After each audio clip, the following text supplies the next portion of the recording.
Uh, tema kita, ada yang tahu hari ini dalam acara ibadah dan talk show Sumpah Pemuda kali ini kita temanya apa? Ada yang tahu?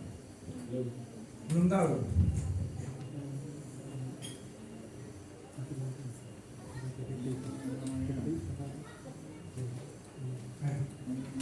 Oke, belum disiapkan ya. Jadi ini tema kita acara Sumpah Pemuda ini adalah generasi tua. Generasi tua. Sebenarnya bukan cuma muda dan tua saja, tapi secara lebih spesifik kita semua ini adalah anak-anak Tuhan.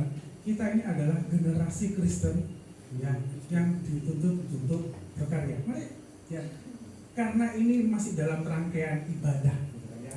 Tadi dibilang kan, Bang Siol tadi bilang ibadah mendengarkan firman Tuhan oleh hambanya, gitu ya. Hamba Allah apa hamba Tuhan? hamba Tuhan. Jadi mari kita buka Alkitab kita masing-masing. Kita buka di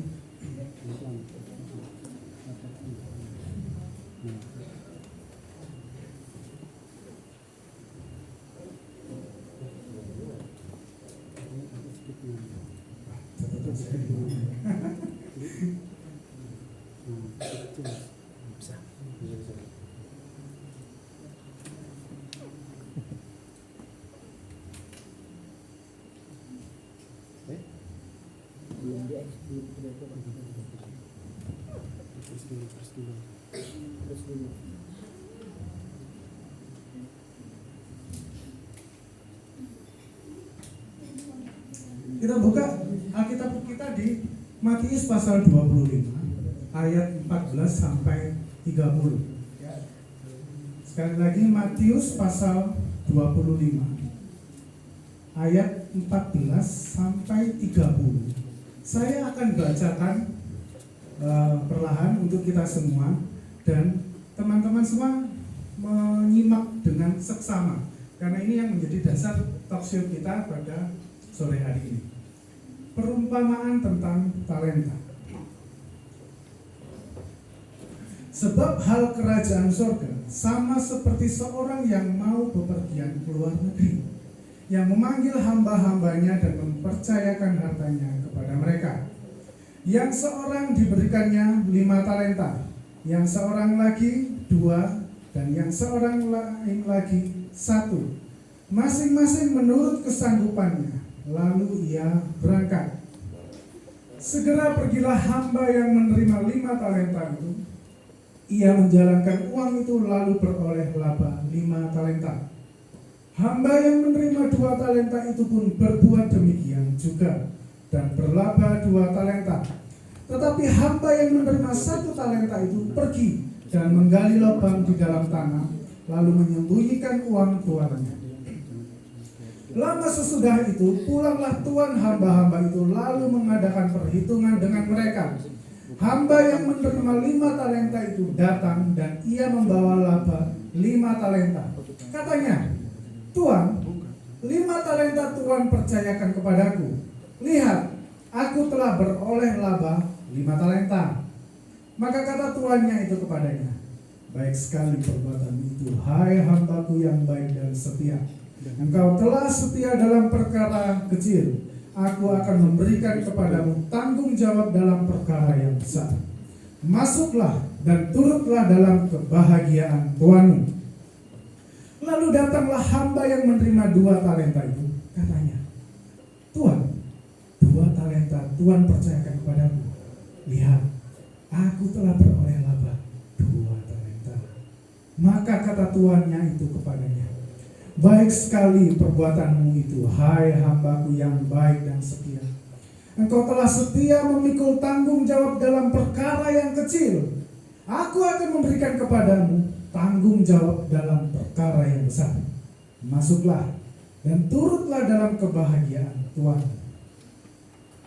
Kini datanglah juga hamba yang menerima 1 talenta itu dan berkata, Tuan, aku tahu bahwa Tuhan adalah manusia yang kejam, menuai di tempat di mana Tuhan tidak menabur, dan yang memungut dari tempat di mana Tuhan tidak menanam. Karena itu aku takut dan pergi menyembunyikan talenta Tuhan itu di dalam tanah. Ini, terimalah kebenaran Tuhan. Maka jawab tuannya itu, hai kamu hamba yang jahat dan malas. Jadi kamu tahu bahwa aku menuai di tempat di mana aku tidak menabur dan memungut dari tempat di mana aku tidak menanam. Karena itu sudahlah seharusnya uang itu kau berikan kepada orang yang menjalankan uang, supaya sekembaliku aku menerimanya serta dengan bunganya. Sebab itu, ambillah talenta itu daripadanya dan berikanlah kepada orang yang mempunyai 10 talenta itu. Karena setiap orang yang mempunyai kepadanya akan diberi, sehingga ia berkelimpahan. Tetapi siapa yang tidak mempunyai, apapun juga yang ada padanya akan diambil daripadanya. Dan campakkanlah hamba yang tidak berguna itu ke dalam kegelapan yang paling gelap. Di sanalah akan terdapat ratap dan gertak gigi. Amin, puji Tuhan. Jadi itu menjadi landasan talk show kita pada sore hari ini. Kita kembali ke pembicaraan kita yang sempat kita abaikan itu demi membaca kebenaran firman Tuhan, ya. Mari Pak. Beliau adalah salah seorang tokoh, bukan tokoh cerita, ya, tapi tokoh masyarakat, ya. Beliau seorang tokoh. Gambar yang terakhir.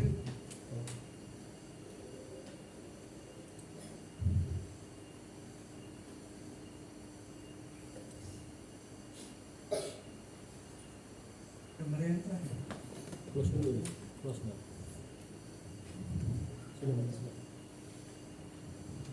Close dulu.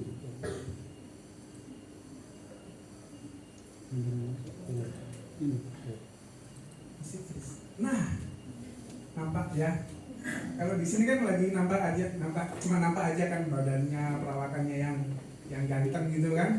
Cuma kalau di sini tuh nampak tuh actionnya tuh, giginya itu nampakannya. Ini beliau sedang memimpin sebuah rapat. Jadi beliau ini seorang sekretaris jenderal FKAUB. Apa itu FKAUB? Silahkan ditanyakan nanti. Jadi beliau adalah seorang pendeta, gembala sidang, ya. Tuhan percayakan untuk menggembalakan sebuah sidang jemaat. Dia juga seorang sekretaris jenderal FKAUB, juga sekretaris sinode gereja, juga dewan penasehat partai, ya.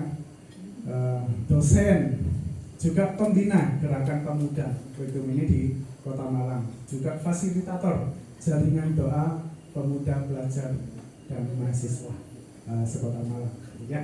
Jadi saya berikan waktu kesempatan untuk Bapak David Tobing memperkenalkan diri lebih lanjut. Silakan Pak.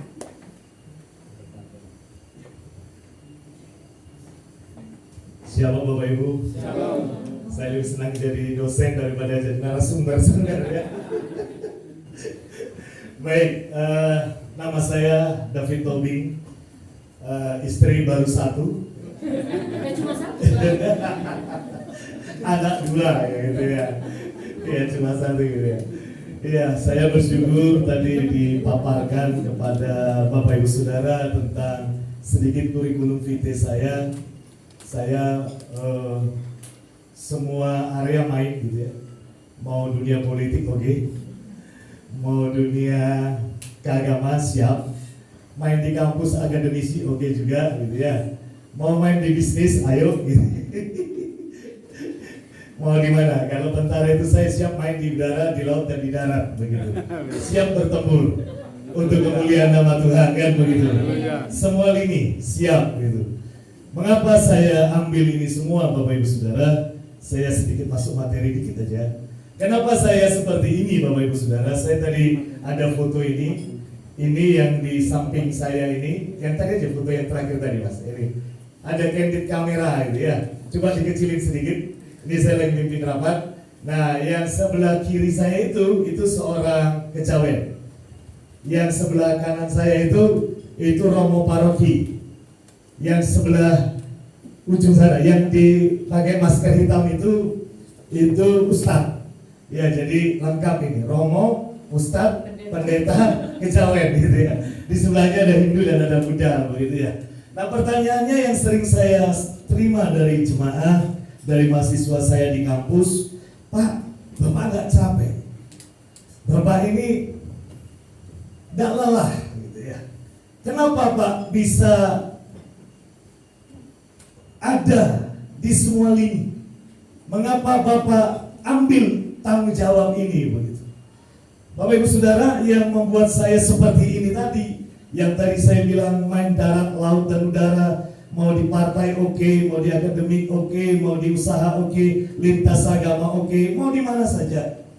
Karena 15-16 tahun yang lalu, ketika saya merenungkan sebuah kisah kehidupan, baik sebuah bangsa, baik sebuah gereja atau perjalanan gereja, baik firman Tuhan, baik keadaan bangsa kita, saya menemukan satu benang merah. Saya menemukan satu benang merah bahwa sejarah gereja, sejarah Alkitab, sejarah bangsa, sejarah negeri ini, itu semua diwarnai oleh kegerakan anak-anak muda. Semuanya. Semua sejarah apa saja, sebut saja. Sejarah negara Barack Obama itu bisa menjadi presiden kulit hitam di Amerika Serikat yang mayoritas adalah kulit putih. Gak ada sejarahnya Amerika presidennya kulit hitam. Tetapi mengapa Barack Obama bisa? Karena saya menemukan ada seorang anak muda yang bernama Martin Luther King Jr. Dia di usia yang ke-30 sekian, dia berkhotbah di sebuah lapangan. Dia bikin sebuah judul, tema khotbahnya adalah I have a dream. Dia berkata, saya punya mimpi. Sebagai anak-anak muda, saya punya mimpi bahwa suatu kala di waktu yang akan datang, Amerika akan ada kesetaraan kulit putih dan kulit hitam. Dan saya punya mimpi. Nanti Bapak Ibu Saudara bisa searching di Google tentang I have a dream, bahwa kulit hitam bisa jadi presiden di Amerika. Semua tertawa. Bahkan ada seorang kulit hitam yang merasa kesal dengan khotbahnya Martin Luther King Jr. Dia ditembak dari jarak dekat, akhirnya meninggal mati. Tetapi saya mau kasih tahu, khotbah Martin Luther King Jr. di usia 31 tahun lebih itu digenapi ketika Barack Obama menjadi presiden. Dan itu saya katakan, semua sejarah diawali oleh peran dan mimpi anak-anak muda.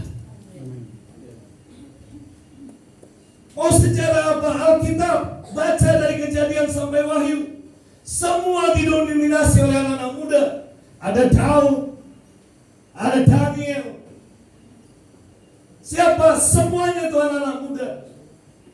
Jadi saya menemukan bahwa sejarah gereja pun reformator sebut saya siapa? Martin Luther, John Wesley, Calvin, semuanya itu dipakai Tuhan di masa muda.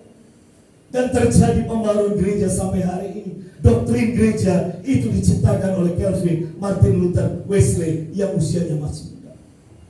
Dan negeri ini bisa merdeka 1945 bukan karena Soekarno-Hatta, tetapi karena Sumpah Pemuda 28 Oktober 1928 yang menjadi embrionya.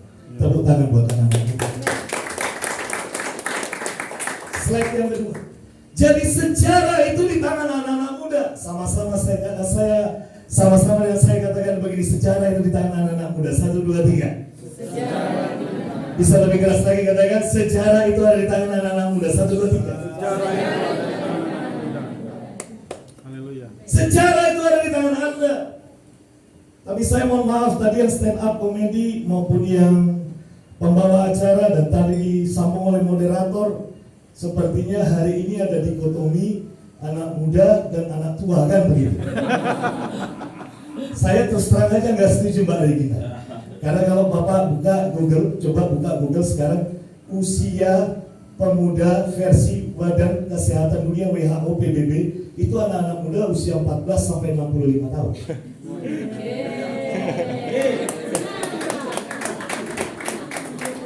Makanya kalau ada di atas 65 silakan keluar. Dan saya percaya nggak akan Yang setuju katakan amin. Tidak semua anak-anak muda. Demografinya begitu. Nanti saya tunjuk. Nanti saya akan kasih tunjuk. Demografinya begitu. Usia produktif itu 14, 65 itu pemuda. Jadi kalau di atas 65 silakan keluar, di bawah 65 silakan duduk. Kita sama-sama menerima berkat untuk keluar menjadi pencetak sejarah. Sejarah itu ada di tangan Anda, Bapak Ibu Saudara. Itu yang membuat saya gila hari-hari. Itu yang membuat saya gila hari-hari. Bahkan tahun 2014, saksi istri saya kena DB yang ke-8. Saya demam berdarah yang ke-8. Saya tanya, dok ini demam berdarah kok sampai 8 kali? Iya Pak, ini kayaknya aneh darah Anda ya. Ternyata saya kena autoimun. Jenisnya ITP, imun trombosit purpose. Jadi imun saya nyerang sel darah merah saya. Jadi sel darah merah saya itu 5.000, 20, 30, 50, 18.000, naik turun kayak yoyo. Istri saya ini bilang begini ke dokter, nekat. Dok, kalau autoimun gak ada penyebab, gak ada obatnya, medis belum menemukan. Ini suami saya bertahan berapa lama? Dan dokter menjawab, Bu, pengalaman saya maksimal 8 bulan. Jadi saya harusnya sudah rest and peace itu Oktober 2014 yang lalu. Jadi yang di depan saudara ini sedikit roh dan sedikit manusia. Dia marah-marah, suaminya divonis 8 bulan dan mau pisah dengan saya. Pindah dokter, pindah dokter Supriyono. Ketemu dokter. Lebih sadis lagi, dikiranya di atas 18, divonis cuma 6 bulan. Wah. Tapi dengar baik-baik adik-adik, Bapak Ibu Saudara yang saya kasihi. Orang yang punya mimpi, orang yang punya tekad, orang yang punya niat mencetak sejarah maupun tidak berhak atas hidupnya. Maupun tidak berkuasa. Jadi kalau saya kembali dari Malaysia itu suster sama dokter itu rasa-rasa ini orang kok gak mati-mati. Karena saya punya mimpi. Saya punya mimpi. Saya punya satu cita-cita. Makanya saya mau bertempur di semua lini. Suka gak ada suka, ikut tidak ikut, sendirian bersama-sama. Saya mau katakan, saya adalah historimakernya Tuhan. Terlalu besar. Tadi ujian yang nomor berapa itu, saya kalau nyanyi itu paling takut sebenarnya. Ya, ku diberi kuasa dari rajamu. Saya paling takut nyanyi lagu itu. Ditambah lagi dengan firman yang dibacakan oleh moderator. Saudara kalau baca Matius 25:14-30 itu apa kesimpulannya? Coba, saya mau nantang saudara. Kita para hamba-hamba Tuhan di sini, anak-anak Tuhan, saya mau coba tantang kalian. Kalau baca tadi Matius 25 ayat 14 sampai ayat 30, apa kesimpulannya? Tanggung jawab. Tanggung jawab. Oke, betul. Belum tepat. Ada? Ada? Oke, coba slide yang keempat. Kesimpulannya, coba baca ya. Yang biru, 1, 2, 3. Tidak ada manusia yang hidup yang tidak Tuhan beri karunia dan talenta. Minimal 1, itu pasti. Yes. Itu kesimpulan. Tuhan tidak kurang kerjaan menciptakan David Tobit. Dan saya tahu itu. Tuhan tidak kurang kerjaan saya ada di dunia ini. Tuhan ciptakan saya ada, Tuhan kasih minimal 1 talenta. Itu pasti untuk saya melakukan sejarah untuk kemuliaan nama Tuhan. Amin. Kasih tahu kiri kananmu begini ya. Kasih tahu kiri kananmu begini. Jelek-jelek begitu kamu punya 1 talenta. 1, 2, 3. Jelek-jelek memang kamu jelek.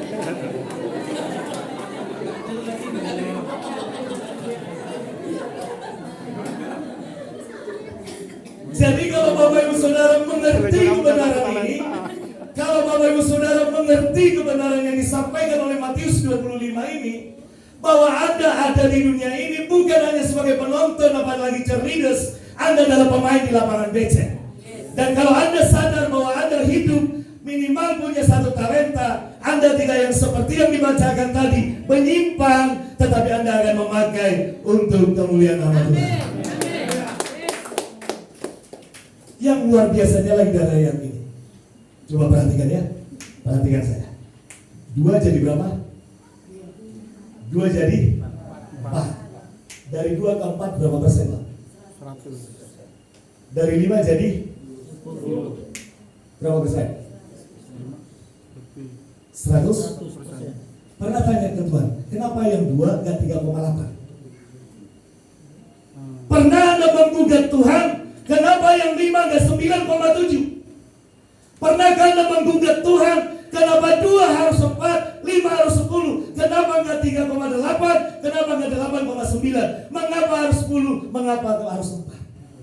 Wow, ini yang membuat saya ngeri. Kalau saya mau tambahkan di bawahnya, yang Tuhan tuntut dari kita berapa persen?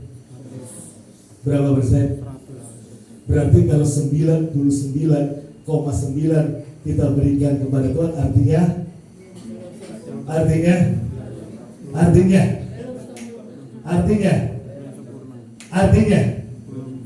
lihat saya, artinya gagal.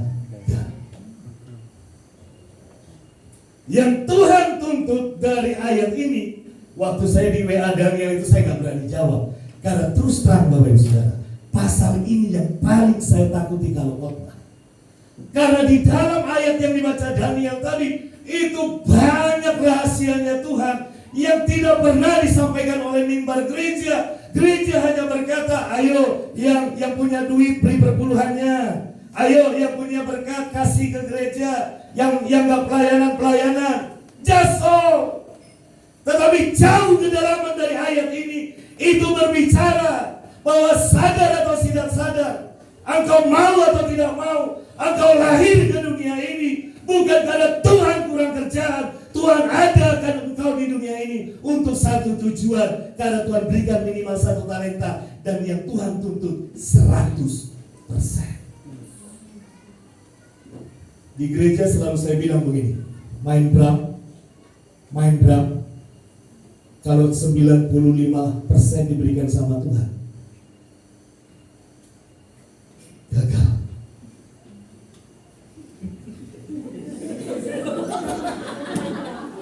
Yang main melodi gitar, yang main melodi di atas,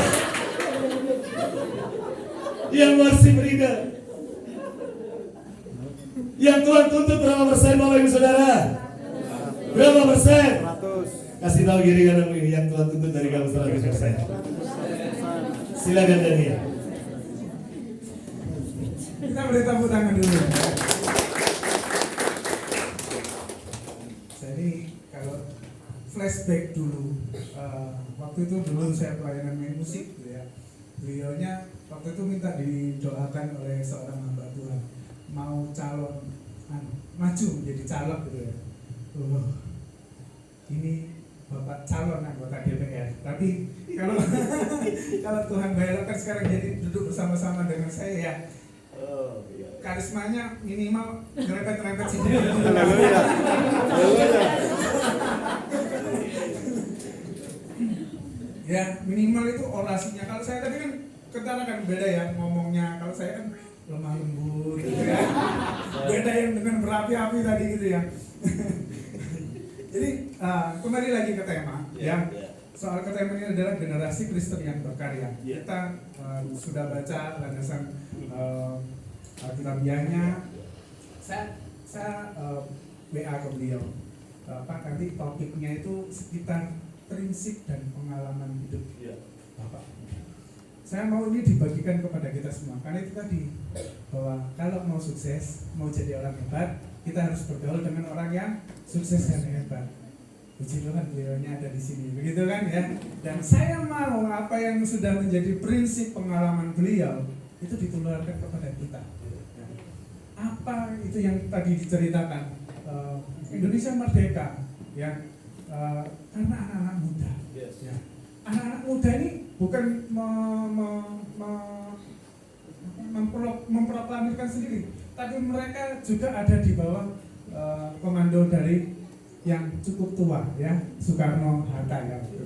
Jadi Pak, saya mau kembali ke tema adalah generasi Kristen yang berkarya.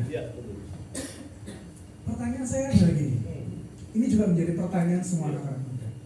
Berkarya itu sebenarnya apa? Menurut Bapak?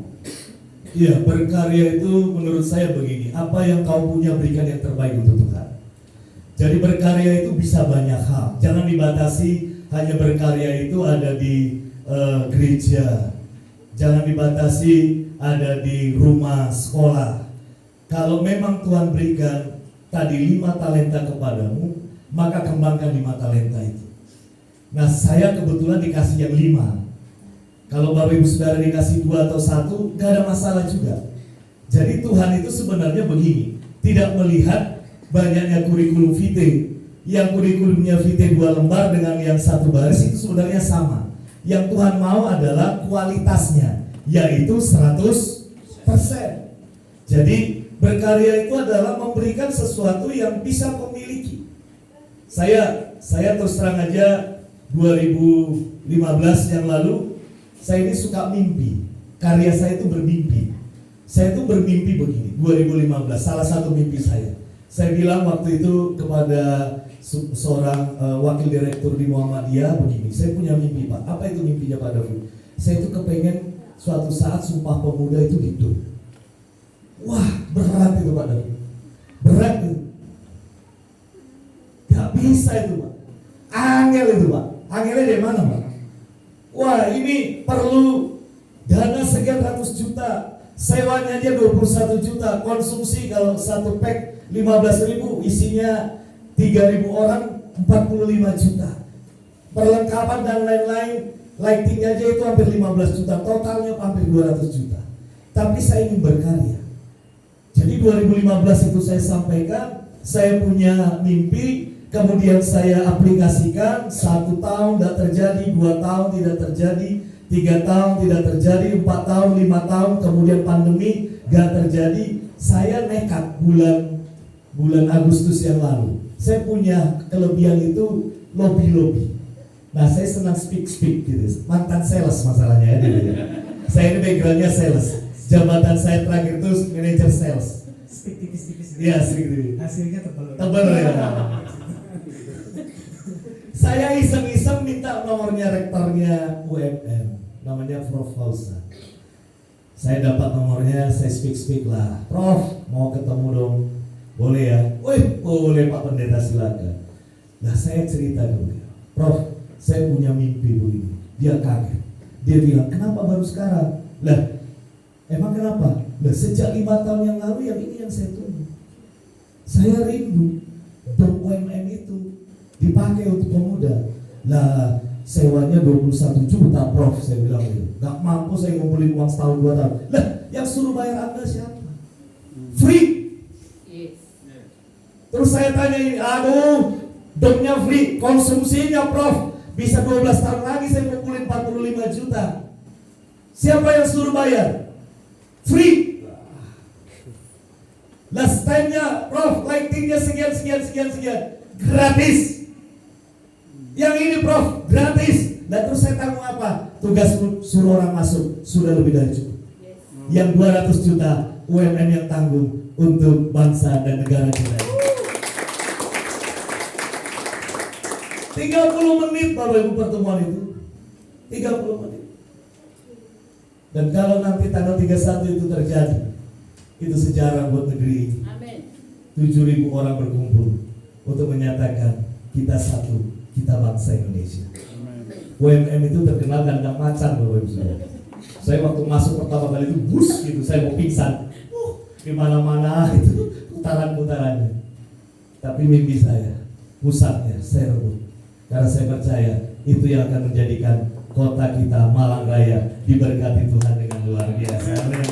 Ya, itu mimpi Bapak Ibu Saudara. Mimpi dengan satu speak tipis, apa yang bisa saya berikan ya saya berikan. Lobi sana, lobi sini, udah Pak Pendeta, dari saya 400, telepon lagi. Suster, saya butuh 800. Suster, saya butuh ini 300, 200 semua. Udah telepon WA, saya sampai dimarahi istri saya. Udah berhenti WA-nya, nggak berhenti WA dari tadi. Hanya untuk mengerahkan massa. Dan hari ini dari yang di UMN 3.000, saya sudah terkumpul 3.500, totalnya 6.500. Bapak Ibu Saudara yang untuk hadir tanggal 31 Maret. Jadi itu karya. Karya ini harus berbuat sesuatu yang bisa dicatat oleh sorga dan dunia. Di slide yang pertama ini Bapak Ibu yang di atas ini ngeri-ngeri sedap. Ini terjadi waktu COVID. Ini waktu COVID gak ada yang berani bagi hand sanitizer sama masker, langka. Tapi puji Tuhan dari Kak Seba dan rombongan mau ikut. Orang pada takut bagi masker dan hand sanitizer, kita yang bagi. Orang bilang ini gila ini. Tapi banyak orang yang diberkati. Dan banyak kesaksian yang bilang yang seperti ini belum pernah terjadi. Dan saya mau kasih tahu, kalau sampai ada satu orang yang berkata yang seperti ini belum pernah terjadi, itulah yang disebut dengan karya untuk kemuliaan nama Tuhan. Tidak membuat sesuatu yang biasa-biasa, tetapi membuat sesuatu yang luar biasa untuk kemuliaan nama Tuhan. Saya selalu bilang kepada mahasiswa saya, kalau pelayanan biasa-biasa gak usah pelayanan. Mengapa? Karena kita punya Tuhan yang luar biasa. Kalau Anda mau melakukan karya yang luar biasa, Tuhan akan senang. Karena yang luar biasa ketemu dengan yang luar biasa, yang terjadi adalah ledakan demi ledakan. Sumpah Pemuda 2000 yang ini, yang atas itu 2021, yang bawah ini 2022 yang lalu. Ini semua tokoh agama, ada kurang lebih 600 orang. Temanya di sini berdoa untuk bangsa. Jadi ini berdoa semua. Semua ormas pemuda, semua saya kumpulkan di kayu tangan di gereja Katolik. Kita berdoa bersama-sama dan itu juga menjadi sejarah buat bangsa kita. Itu yang disebut dengan karya. Apa yang Bapak Ibu punya miliki, kayak tadi Regina stand up bagus luar biasa, dikembangkan. Lebih sindir-sindir lagi gereja, lebih tajam lagi. Biar pendeta semua kebakaran jenggot kan dulu. Gak apa-apa. Yang main musik. Kemarin saya diundang grup musik itu, saya simfoni. Yang tadi malam itu siapa? Simfoni. Saya kaget, yang datang sekian ribu orang anak-anak muda itu, kaget. Modalnya cuma gitar, drum dan alat musik. Tapi bermain musik, saya yakin alat-alat musik yang ada di sini, pemain-pemainnya di sini akan membuat satu mahakarya lagu untuk kemuliaan nama Tuhan. Bukan cuma sekedar mimpi ibadah hari Minggu saja. Saya bilang ke teman-teman, kalau bisa main musik. Saya bilang ke anak saya, cita-citamu apa nak? Mau jadi dokter Pak. Saya nggak mau jadi dokter saja. Loh, maksudnya Papa? Papa punya mimpi, kamu dokter plus punya rumah sakit sendiri. Itu mimpi, itu karya. Jadi bermain musik bukan hanya untuk kita di kandang sendiri. Coba bikin album. Yang stand up, coba bikin stand up, upload. Bikin sesuatu karya-karya supaya dunia disadarkan, gereja berubah dan nama Tuhan dipermuliakan. Terima kasih Tuhan Yesus berkati. Ya, saya garis bawahi bahwa berkarya itu apa yang kita miliki, kita serahkan semuanya untuk diri sendiri, bukan untuk Orang lain. untuk orang lain, untuk pacar, untuk orang tua. Gaji pertama untuk orang tua, salah. Gaji pertama untuk Tuhan, ayo. Diajarin nggak? Ayo. Saya garis bawahi bahwa dalam berkarya, pada topik itu memulai dari mimpi. Ya. Saya ingat, saya nggak tahu dengan Pak Topin ya, karena saking sibuknya dengan kurikulum kita yang sepanjang itu, apakah masih sempat buka TikTok itu saya nggak tahu. Tapi saya lumayan sering buka TikTok. Ada satu konten itu begini, ada orang jalan-jalan, konten kreator ini ceritanya, datang ke CFD gitu, tanya, dulu waktu kecil cita-citanya apa? Dokter. Terus sekarang jadi apa? Jadi beda jauh tuh. Dulu mimpinya apa? Kenyataannya apa? Dan itu sering kan terjadi kita kan. Bagaimana kita bisa mewujudkan mimpi kita menjadi sama, konsisten lah. Slide yang kelima. Ini strateginya iblis. Saya bangkit berdiri dulu Daniel ya. Ini yang membuat mimpi itu nggak menjadi kenyataan. Karena iblis itu punya strategi bagaimana menghancurkan mimpi anak-anak muda. Bagaimana supaya anak-anak muda nggak berkarya?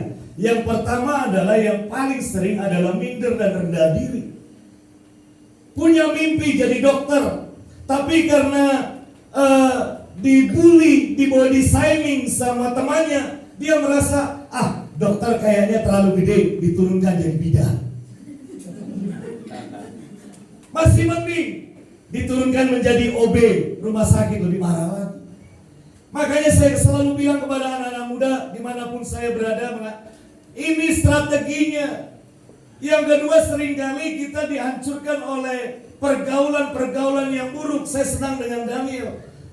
Ikutin orang sukses maka Anda sukses. Alkitab bilang jangan sesat. Pergaulan yang buruk akan menghancurkan kebiasaan yang baik. Makanya pilih teman, pilih orang-orang yang memiliki daya juang, miliki orang-orang yang memiliki semangat fighting spirit.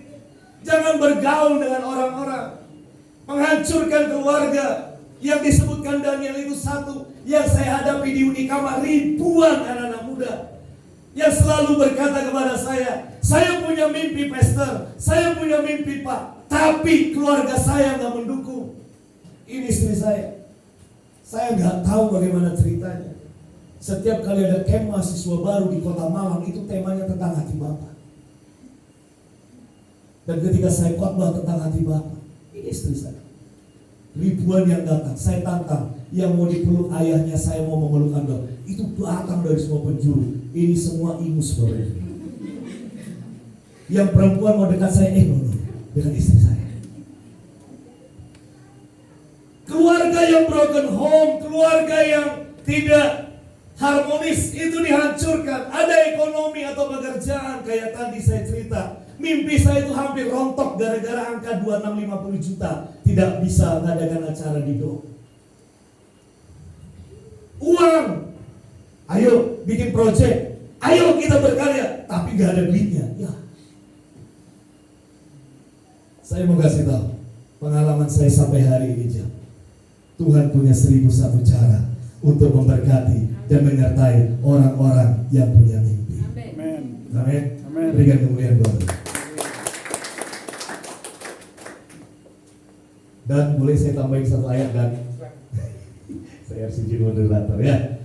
Kejadian 37 ayat yang ke-9 dan ke-10. Ini ayat emas saya Bapak Ibu Saudara. Ini ayat emas saya.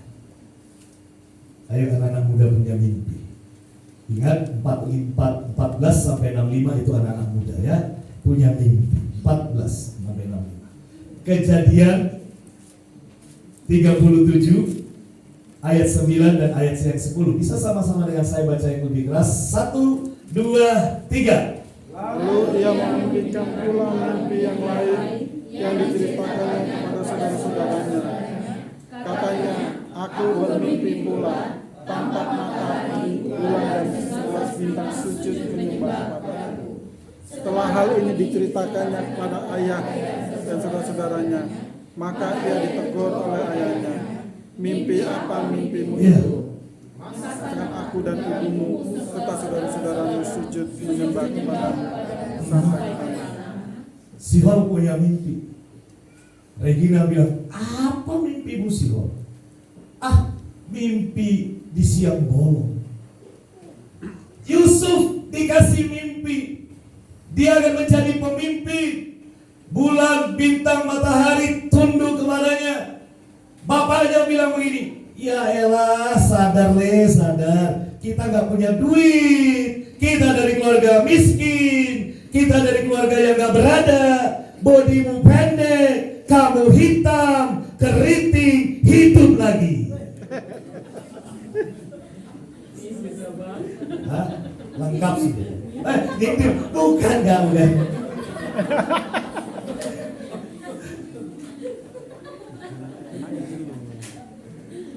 Coba buka. 37 punya mimpi, tetapi dibully, dianggap remeh, bahkan dimarahi, bahkan ada kalimat di bawahnya iri hati. Tapi buka ayat 41, 42. Kejadian 41, 42. 41, 42. Ini ayat favorit saya. Jadi cerita ini ayat emas saya. Kejadian 41, 41, 42. Coba baca ya. 3, Kejadian 41, 41, 42. 1, 2, 3.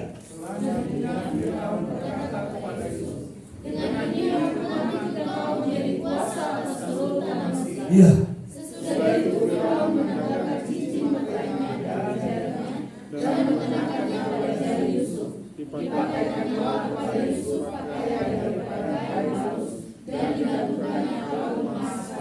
Perhatikan, 37 punya mimpi. 37 dia punya mimpi, mengalami semua yang buruk. 41, saya anggap ini 41 tiang ini.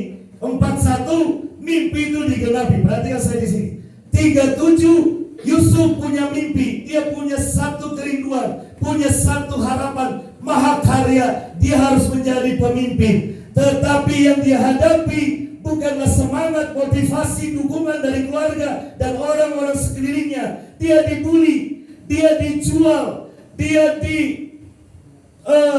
masuk ke rumah Potifar jadi pembantu, difitnah sama istri Potifar, masuk penjara, dilupakan oleh juru minum, oleh juru makan raja. Tetapi semua proses berat ini tidak ada yang bisa menggagalkan mimpi Tuhan, asalkan kita terus fight, berusaha, percaya buat Tuhan. Tidak ada yang mustahil. Mencapai pasal 41 itu gak mudah. Mencapai cincin raja itu gak mudah. Yusuf harus mengalami yang disebut dengan proses. Sama-sama dengan saya katakan proses. Dan itu akan Tuhan kirim. Termasuk ketika saya mewujudkan tanggal 31, Tuhan kirim pandemi COVID-19. Tetapi bagi orang yang tetap percaya, bagi orang yang tetap punya tekad, Tuhan punya 1001 jalan untuk memberkati. Satu pintu tertutup, saya selalu bilang 99 pintu pasti terbuka bagi orang yang mau berjalan di dalam rencana dan cita-citanya Tuhan. Amin. Percaya Bapak Ibu. Coba Anda berpikir ya, yang 2 talenta jadi 4, yang 5 jadi 10. Caranya bagaimana? Ada nggak dijelaskan di Alkitab? Coba Anda kritisi Alkitab. Oh, kalau baca Matius 25 sekali lagi saya bilang itu amazing. Ada nggak dijelasin? Dia jualan ayam apa jualan apa? Kenapa otomatis 5 jadi 10? Sebenarnya yang Tuhan mau dari ayat ini Bapak Ibu Saudara sebenarnya cuma ada satu.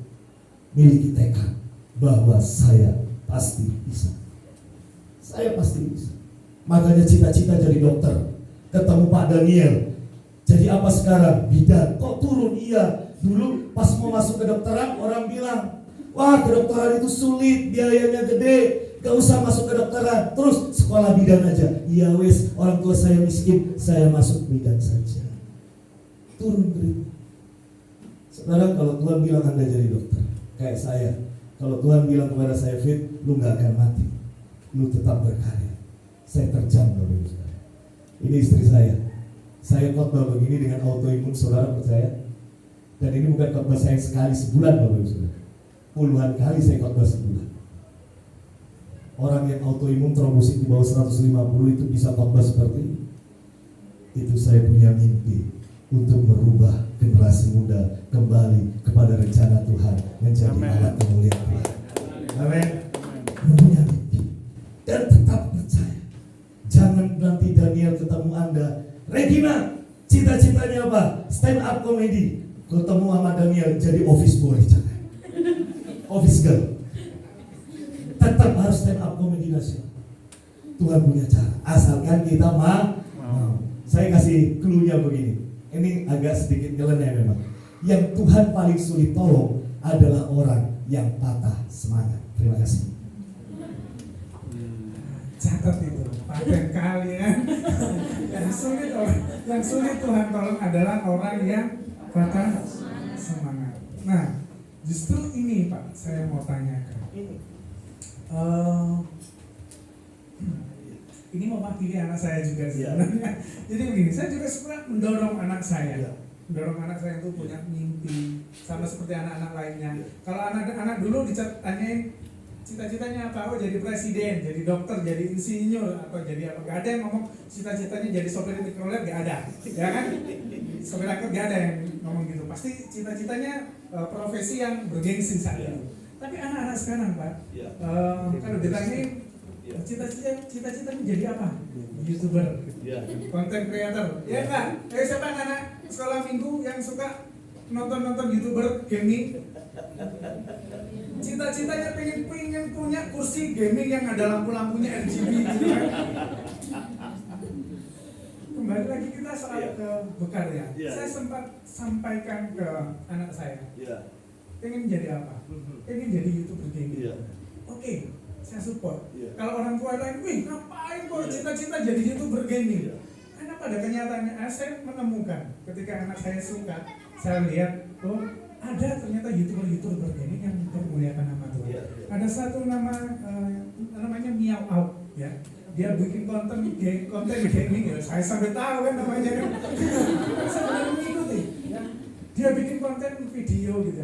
Dia sampai dijuluki, ada satu lain berita memberikan judul satu-satunya konten creator YouTuber gaming yang tidak mulut kotor. Lainnya YouTuber gaming itu mulut kotor semua. Jadi kalau udah kalah, wah, apa yuk, keluar semua gitu. Ada lagi YouTube konten gaming gitu ya, bagi-bagi skin gitu ya, skin Mobile Legends, skin FF gitu kan. Konten kreator ini dia sambil makan mau bagi-bagi gitu, dia mau makan gitu dia berdoa.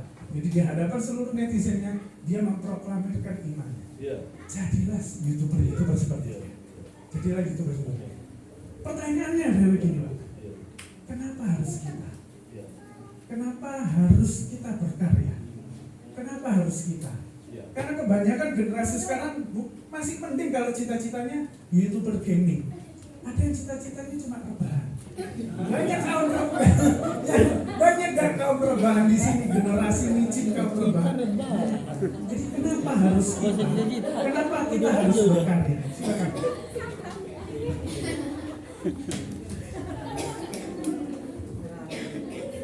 Ya, ini pertanyaan yang paling saya paling jawab gitu ya.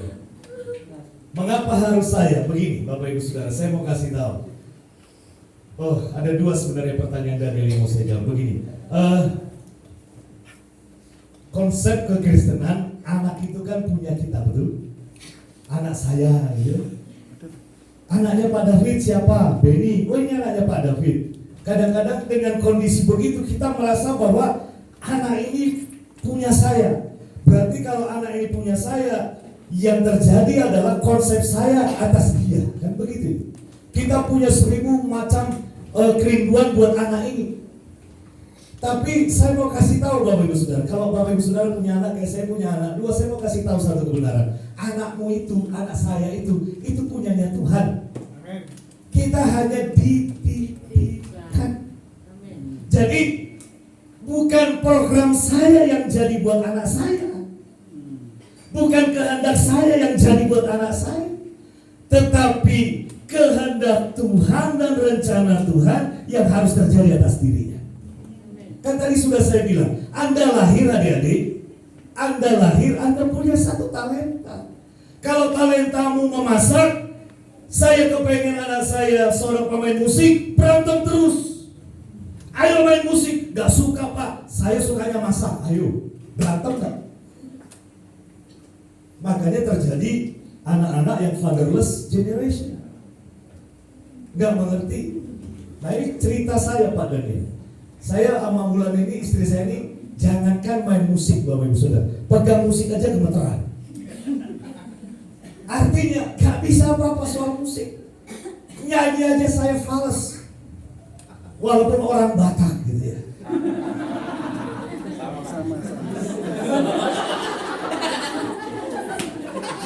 Ada temannya gitu ya. Nah anak saya umur 4 tahun, 3 tahun kalau nggak salah, 3 tahun, 4 atau Ben, berapa tahun? Mulai setahun. Bapak Ibu percaya apa enggak? Minta dibelikan drum. Saya itu apa nggak tepuk jidat gitu ya. Nah ini bakat dari mana? bisa pegang alat musik, mainkan aja bingung. Umur 2 tahun sudah saya belikan drum semi profesional. Umur 3 tahun saya les. 1 bulan uang lesnya hampir 400.000, hampir setengah juta sebulan. Saya bilang begini, Tuhan, saya ini kepengen anak saya ini jangan pemain musik. Terus terang Bapak Ibu Saudara, saya agak trauma dengan pemain musik. Maaf, keluarga saya banyak berantakan gara-gara main musik. Tapi bukan saya dendam dengan pemain musik gitu ya. Jujur deh, saya lihat pemain musik itu deg-deg ser. Lah kok ini minta dari usia 1 tahun sampai hari ini main musik terus. Suka? Kalau Anda tanya kepada saya, suka? Saya punya cita-cita yang lain nama dia. Tetapi ada satu kalimat yang dia berikan kepada saya yang membuat saya akhirnya menyerah. Pak, kalau Papa ini lihat band pelayanan memuliakan Tuhan, jangan larang abang, maksudnya band, untuk main musik. Saya tak bisa bilang. Udah, kalah sudah. Yang pasti deh, seperti kalimatnya Ben di usia kalau nggak salah 6 tahun atau 7 tahun. Waktu saya betul-betul saya betul-betul persulit pembayaran, saya persulit semua supaya nggak jadi pemain drummer itu, supaya betul-betul keluar dari musik dan kembali kepada cita-cita yang saya harapkan, apa yang saya rindukan, apa yang saya mimpikan, jadi pendeta seperti saya khotbah kan begitu, like father like son kan begitu kan. Tapi nggak jadi. Dan yang paling menyakitkan, dia bilang ke saya terus terang, Pak, saya nggak mau khotbah seperti Papa. Wih, nehi, jadi pendeta nehi. Karena pernah kami khotbah di Batu khotbah Pak, naik gitu, ditanya, amplopnya berapa Pak? Sudah kamu yang buka. Dia buka. Duh, kok cuma segini Pak? Nah iya dikasih segitu ya mau ucap syukur. Kalau begitu seumur saya mau jadi pendeta gitu.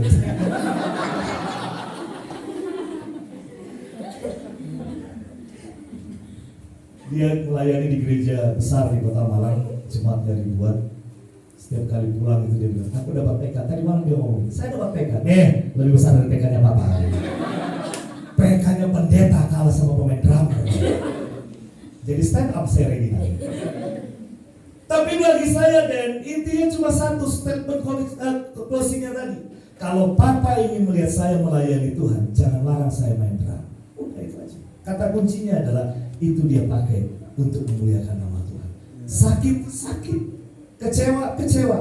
Tapi saya katakan itu anaknya Tuhan, saya dititipi. Kalau memang Tuhan kasih talenta bermain musik, biarlah itu untuk kemuliaan nama Tuhan. Sekalipun saya punya harapan dan cita-cita. Kalau memang Tuhan pakai dia di dunia gaming, saya katakan iya. Regina aja tadi saya support.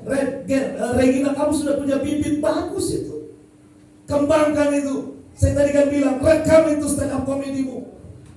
Bikin handphone kayak ini, kayak mas ini. Rekam, upload di YouTube. Saya percaya kan banyak orang diberkati. Percaya saya. Bagus punya muda. Sudah saya katakan, nggak tahu itu stand up yang keberapa. Tapi kalau saya kasih nilai dari 1 sampai 10, saya kasih nilai 7. Gas.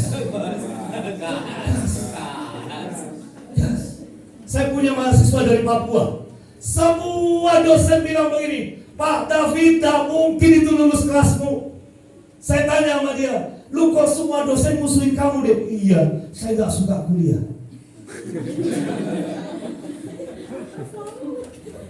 Sukamu apa? Nyanyi. Jadi dia suka nyanyi. Dan saya mau kasih tahu, saya bilang ke semua dosen, udahlah, kasih C gak apa-apa, asal jangan mulai. Kok gitu Pak? Ya sudah, kamu nanti lihat.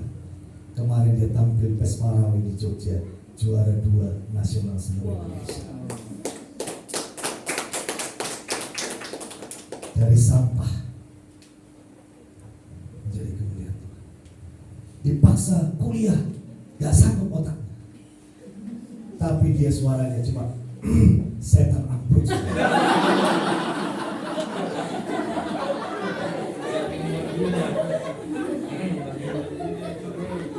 Dipaksa oleh bapaknya, kamu harus jadi ASN di Papua, jabatan gubernur, bupati, wali kota terbuka, ada pemekaran, ayo kuliah, papa kerja, kamu kuliah, S1, S2, pulang ke Papua jadi ASN. Gak sanggup otaknya dan memang gak mau jadi ASN. Tapi kalau sudah berdiri di depan kelas, Pak Pendeta boleh saya nyanyi? Boleh. Saya langsung tutup mata, diangkat satu lagu air mata menangis. Suaranya hari ini dilamar oleh banyak orang. Pak Pendeta, saya go kemana? Go internasional. Silakan. Merinding. Jadi jangan paksa. Anak-anak itu yang penting Tuhan yang dipermuliakan. Yang penting apa yang dia miliki Tuhan dipermuliakan. Tapi kalau rebahan saya percaya Tuhan akan dipermuliakan.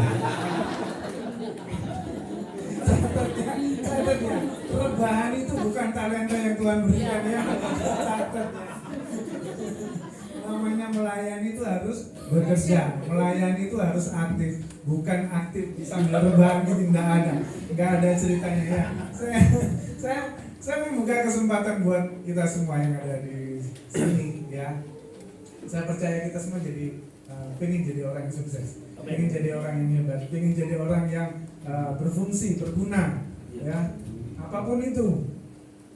Tapi ada unek-unek yang mau disampaikan. Mumpung ada orang hebat di sebelah saya, tanyakan saja.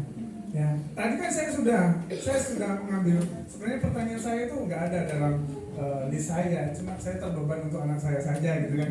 Saya tanyakan, saya membuka kesempatan buat teman-teman semua.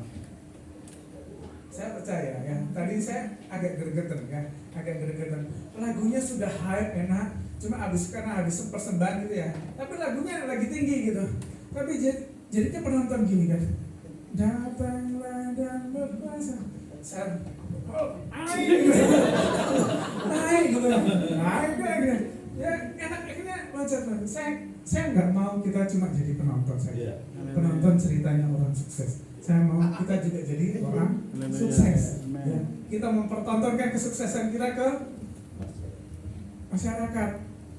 Nanti kalau punya anak ya, ini loh, nah bapakmu dulu begini, mamamu dulu begini gitu, tontonkan gitu. Dan ayo kalau ada unek-unek apa, mari silakan, saya persilakan untuk tanyakan. Sebelum nanti narasumber kita untuk memberikan closing statement untuk sore hari ini, silakan.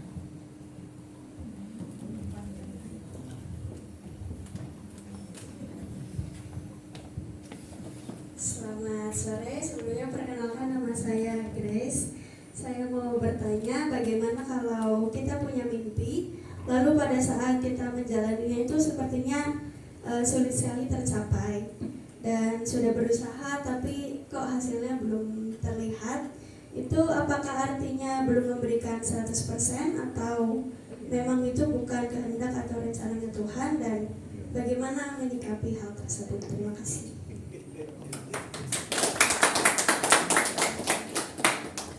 Silakan. Mau langsung dijawab atau Mau yang lain dulu aja. yang lain ada yang lain dulu? Saya mau nanya, Pak. Ya. Terima kasih, Pak. Saya berdiri juga kayaknya. Iya. Nama saya Sihol Manalu. Ya, saat ini saya kuliah di Institut Injil Indonesia. Saya punya pertanyaan, ada 2, Pak. Boleh, Pak ya? Jadi, Bapak ini kan dari FKUB tadi katanya ya. Jadi kayak apa ya? Punya hubungan yang baik lah dengan orang-orang yang berkeyakinan lain gitu kan, membangun relasi yang baik. Nah, saya ini Pak, saya tuh suka banget dengan dunia apologetika. Saya suka banget sistematika doktrin.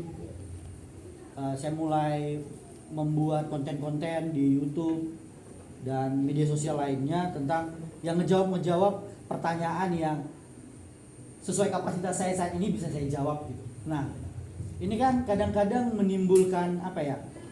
Kalau misalnya didengar sama orang yang berkeyakinan lain, bisa kayak merusak keharmonisan gitu, Pak. Jadi kira-kira sebagai orang yang ada di FKUB, kira-kira tips dari Bapak untuk saya tetap bisa menjalankan passion saya, kesukaan saya, tapi apa ya? Keharmonisan itu juga bisa tetap terjaga gitu, Pak. Terus satu lagi, Pak, tadi Bapak cerita tentang mimpi.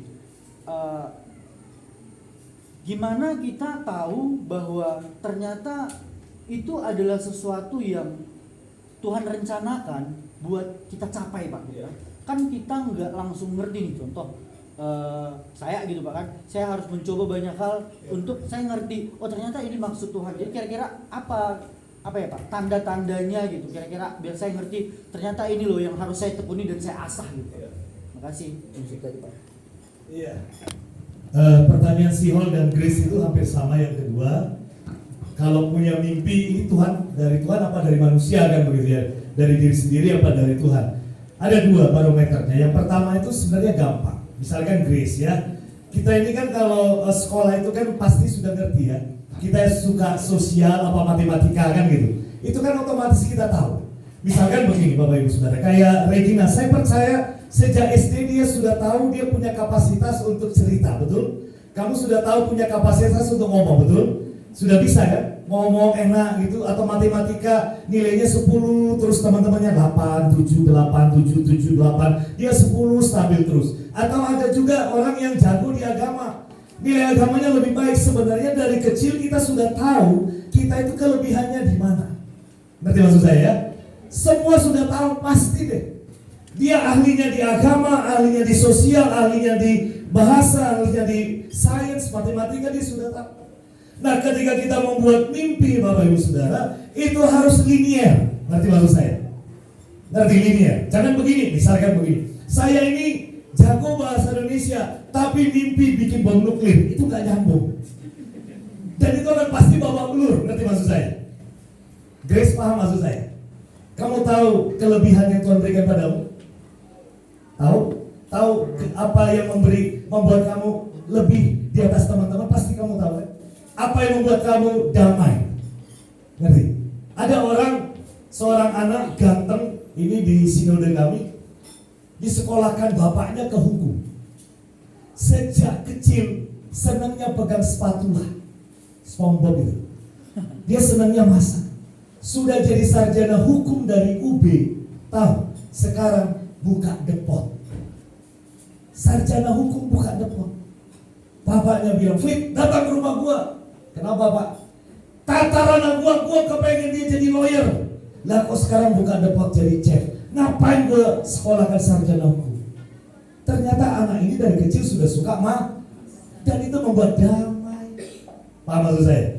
Jadi kalau Anda membuat satu mimpi, itu akan sesuai dengan kapasitas yang Tuhan berikan kepadamu. Kapasitas saya bergaul dengan lintas agama. Kapasitas saya speak tipis-tipis dompet tebal begitu. Itu, dan saya linier. Dan mungkin saya punya kapasitas itu, saya punya cita-cita bikin warung depot bakmi, pasti bangkrut Bapak. Karena saya nggak bisa Gak mungkin saya punya kelebihan yang Tuhan beri kepada saya untuk bisa approach orang. Saya punya mimpi bikin album musik, gak jalan Bapak. Dan itu akan berat. Ngerti maksud saya? Itu akan berat. Tetapi kalau kau punya karunia daripada Tuhan, yang pertama ini tadi ya, engkau sudah punya talenta dan kau bisa merasakan itu lebih dari yang lainnya, dan kau tahu itu adalah keahlianmu Grace. Engkau tahu itu adalah hal yang lebih darimu. Bikin cita-cita yang linier dengan itu. Paham maksud saya Grace? Paham? Yang linier. Dan saya percaya kalau linier tidak akan membuat engkau stres. Sekalipun ada badai, sekalipun itu ada cobaan, godaan, itu akan membuat tetap damai karena itu terukur di dalam kapasitas. Kayak Yusuf sampai tadi 3741, gak ada jalan tol. Makanya lagu sekolah minggu itu luar biasa sekali. Saya nggak tahu siapa yang ciptain itu. Di dalam dunia mana yang pilih, yang jiwamu mati. Jadi untuk mencapai itu nggak ada jalan yang lebar, Grace. Pasti itu ada namanya badai kayak Yusuf tadi. Tetapi kalau itu di dalam passionmu, itu akan terus membawa harapan dan damai sejahtera di dalam kehidupan kita. Yang kedua, tadi kan saya bilang kita ini hidup dari Tuhan dan untuk Tuhan. Betul? Tadi dikatakan segala kemuliaan hanya dari Dia, oleh Dia dan bagi Dia. Kita ini miliknya Tuhan. Kita ada supaya kita tahu rencana Tuhan. Jadi tadi dibilang sama si Sihol itu juga betul. Kalau Anda tidak memiliki intimasi dengan Tuhan, tidak ada memiliki kedekatan dengan Tuhan, itu juga masalah. Maaf sekali, maaf. Ini agak sedikit mengoreksi sedikit. Semua mimpi pasti digenapi asalkan kita berusaha, kan begitu. Tapi saya kasih tahu, berusaha pun kita harus tetap berdoa, membangun intimat dengan Tuhan. Itu penting. Yang sering kali ayo berusaha, kerja. Tapi kita lupa membangun intimat. Saudara, mohon maaf, saya nggak sombong. Maaf, saya nggak sombong. Istri saya ini saksi hidup. Saya dapat begitu banyak jalan-jalan itu ketika saya mulai diam dan tenang. Tanya Tuhan, ini masalahnya begini, bagaimana caranya? Tuhan jawab. Karena hasil dari yang kita kerjakan, Chris, Sihol, itu kan untuk kemuliaan nama Tuhan. Saya kasih contoh begini. Bu Seba ini punya anak namanya Petra dan Ruth. Petra kita ambil contoh hari ini. Ibu Seba panggil Petra. Seba panggil Petra. Petra pergi ke Indomaret, beli gula, beli teh, beli minyak goreng. Ini perintah Seba kepada Petra. Yang dilakukan seorang ibu ketika menyuruh anaknya pergi untuk membeli Indomaret, pasti dia akan kasih. Hanya orang tua yang gila nyuruh anaknya pergi gak dikasih duit. Coba bayangkan, Tuhan kirim kita dari sorga, lahir ke dunia ini, dia pasti sudah memberikan yang terbaik untuk kita. Ada yang sudah pernah melahirkan?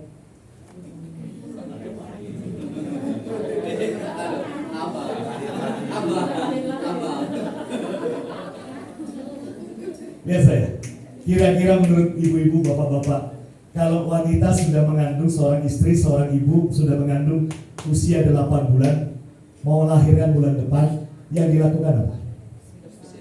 Apa saja? Pak? Apa saja?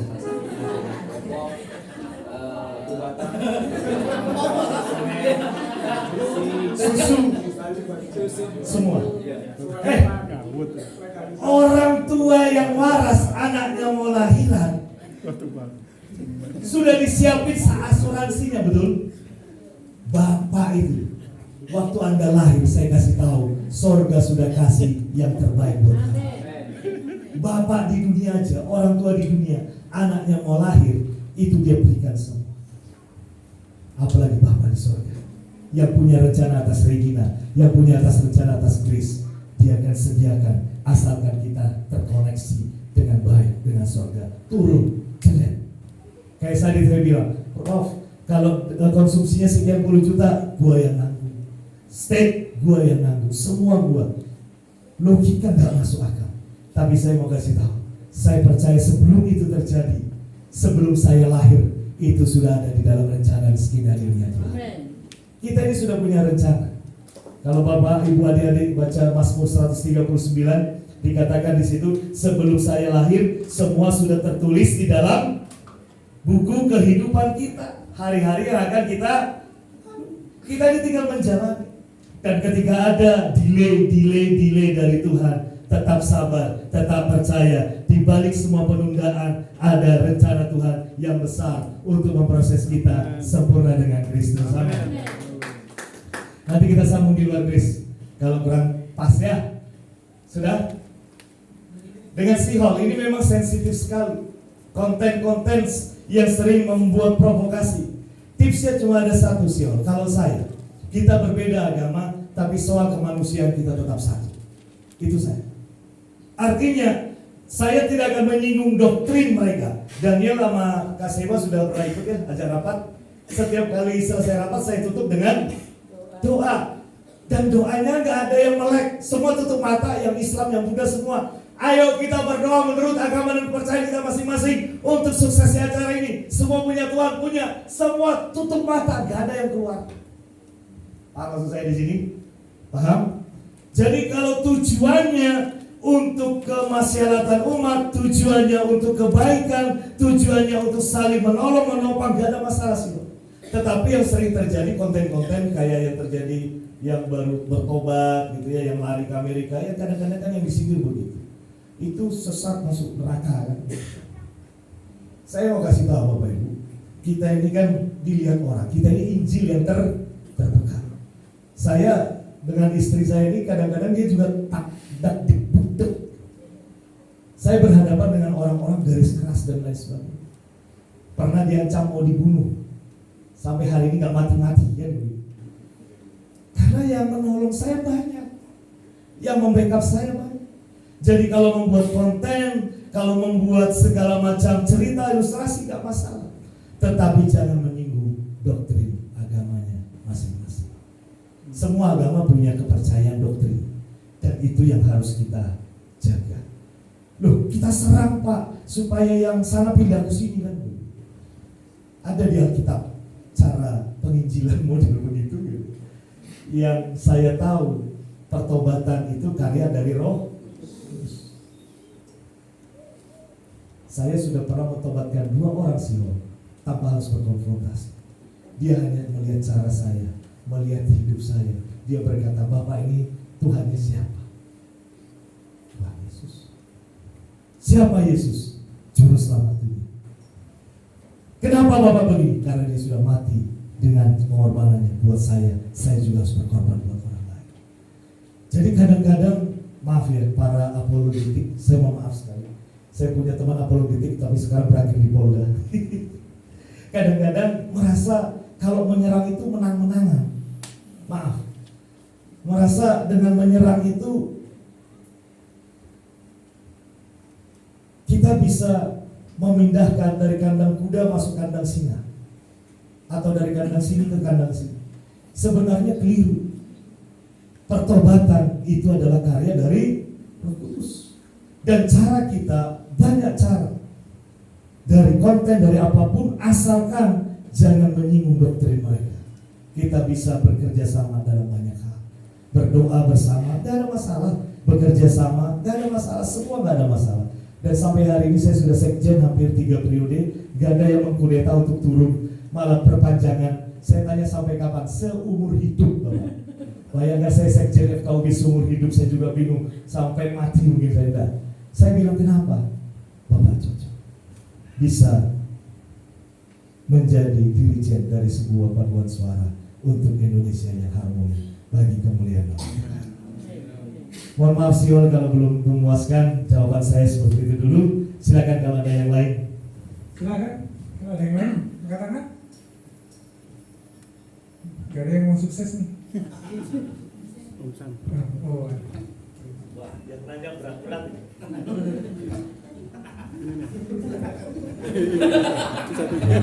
Yang tua dulu lah, yang muda rendah hati lah. Jadi gini Pak, ini kan mengenai berkarya. Nggak berdiri Om. Ya, nama saya Samuel Pandapotan. Ya, saya dari GPD Harjoyoso. Saya mau tanya pertanyaan yang sering juga ditanyakan kepada saya. Kalau misalnya kan ada anak yang memang dia lahir yatim piatu, atau dia lahir di panti asuhan, atau memang dia lahir tanpa orang tua, atau dia lahir dititip, diangkat anak sama orang, sama saudaranya, dan dia lahir dalam keadaan miskin gitu ya, tidak di keadaan yang orang tuanya mampu. Nah, mungkin kalau lahirnya di keluarga Pak Yohanes, mungkin anaknya kemungkinan berpotensi berhasil karena kan dia mampu, kayak keluarganya Bu Seba, mungkin Petra ini udah jaminan berhasil gitu ya. Atau seperti Kaisang atau Gibran, anaknya presiden, selalu pasti jaminan berhasil. Nah, masalahnya pertanyaannya, ketika kita keadaannya lahir di tempat seperti itu gitu ya, lahir dalam keadaan miskin, apakah kita ini masih punya potensi untuk menjadi sukses gitu ya? Soalnya saya juga sering menemukan anak-anak muda ini, dia selalu bilang saya nggak punya potensi apa-apa gitu, saya nggak bisa ngapa-ngapain Om, saya nggak bisa, saya mau ngapain mungkin saya ini tidak bisa, ini tidak bisa gitu ya. Ada juga orang yang buta gitu yang nanya, apakah saya masih bisa berhasil kalau misalnya saya buta? Ini saya buta waktu kecil, saya punya mata, lalu tiba-tiba mata saya rusak. Apakah saya punya potensi berhasil? Gitu. Itu yang pertama. Yang kedua, nah kalau Yusuf ini kan dia dapat mimpi dari Tuhan, gitu ya. Nah kalau misalnya kita gitu nggak dapat mimpi dari Tuhan, gitu, nggak dapat mimpi dari Tuhan, kayak saya nggak pernah tuh dapat mimpi dari Tuhan, gitu ya. Mimpi dari Tuhan, kamu akan dapat gereja yang besar, kamu punya mobil Pajero, dan teman-temanmu semua akan menyembah kamu. Gitu kan? Saya pengen kali punya mimpi kayak gitu. Saya mau ini bapak-bapak ini menyembah saya gitu ya. Misalnya ini saya pengen gitu ya. Pak, saya juga punya potensi seperti Pak. Gitu ya. Nah, apakah gitu kita ini anak-anak muda kalau misalnya kita nggak punya mimpi dari Tuhan, terus gimana? Nah, gini Pak, jadi pertanyaannya dari semuanya ini, berikan kami tips atau poin-poin yang jelas bagaimana caranya kami yang sepertinya tak berpengharapan, hopeless gitu ya, dari lahir, dari besar kami tidak bisa ngapa-ngapain gitu ya, kami bisa jadi sukses kemudian hari. Begitu. Kayaknya harus langsung dijawab, Pak. Ya, tentu yang kedua ya. Panjang dan berat kali ini, Pak. Iya. Coba slide yang keempat tadi. Ini saya bicara dengan anak Tuhan dulu ya. Tidak ada manusia yang hidup yang tidak Tuhan beri karunia dan talenta. Minimal satu, itu pasti. Ini basicnya. Jadi kalau orang mau bangun rumah, pondasinya ini. Kalau Anda ingin membangun kehidupan Anda kepada kemuliaan Tuhan, ini basicnya. Ini harus sadar dulu. Kalau tadi dikatakan saya nggak bisa, saya nggak punya talenta, itu menghina Tuhan yang besar. Kalau Anda selalu bilang saya nggak bisa, saya nggak punya potensi, dengar baik-baik. Tuhan kecewa dengan Anda. Ngapain Anda lahir? Saya mau kasih ayatnya, coba lihat. Yeremia 1 ayat ke-5. Perhatikan ayat ini. Kalau saudara ingin tahu kalau Anda itu lahir itu bukan hanya untuk memenuhi planet bumi ini. Perhatikan ayat ini. Coba baca sama-sama dengan saya. Yeremia 1 ayat 4 dan ayat yang ke-5. Sudah dapat? Yeremia 1 ayat 4 dan 5. Perhatikan di sini. Ayat 4 dulu kita baca sama-sama. 3, 2, 1. Firman Tuhan kepada siapa datang? Hari ini datang kepadamu, bukan kepada Yeremia. Firman Tuhan itu past, present, continuous, berlaku dulu, sekarang, sampai selama-lamanya. Ini firman Tuhan buat kita semua hari ini. Apa firman Tuhan? Baca ayat yang ke-5 sama-sama. 3, 2, 1.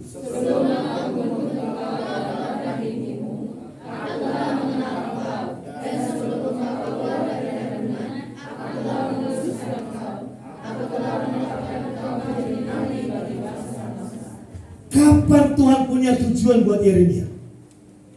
Dari ayat itu.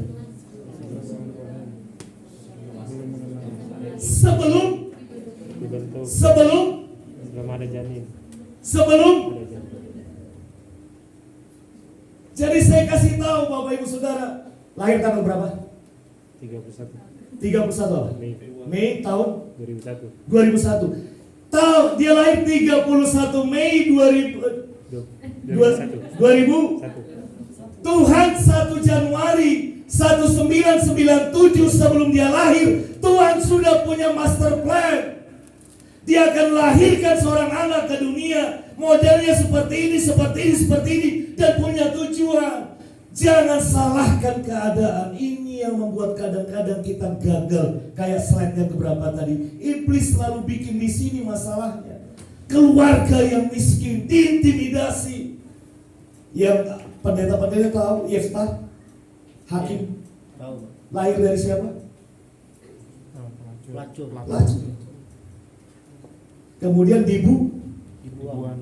Tapi kalau orang takut Tuhan, kalau orang setia dengan Tuhan, dari lembah pasti jadi. Daniel, orang buangan ke Babel, dimasukkan ke gua singa. Mau ngomong apa? Keadaan sulit, saya miskin, saya anak yatim piatu. Misalkan. Tapi jangan salahkan keadaan. Jangan berserah kepada nasib dan apa yang ada saat ini. Punya tekad, punya mimpi. Kalau Tuhan berikan mimpi waktu tidur, mimpi itu bukan cuma tidur, tapi ketika Anda datang ke hadirat Tuhan, miliki satu kerinduan, Tuhan, aku mau desa apa ini? Sumber putih. Misalkan apa yang kurang, belum punya, misalkan koperasi misalkan. Yang orang-orang ekonomi punya mimpi apa? Punya harapan desa ini seperti ini. Saya punya mimpi, dom bisa penuh. Punya mimpi bukan waktu saya tidur gak dapat berarti gak ada mimpi, bukan. Ya itu salah satu.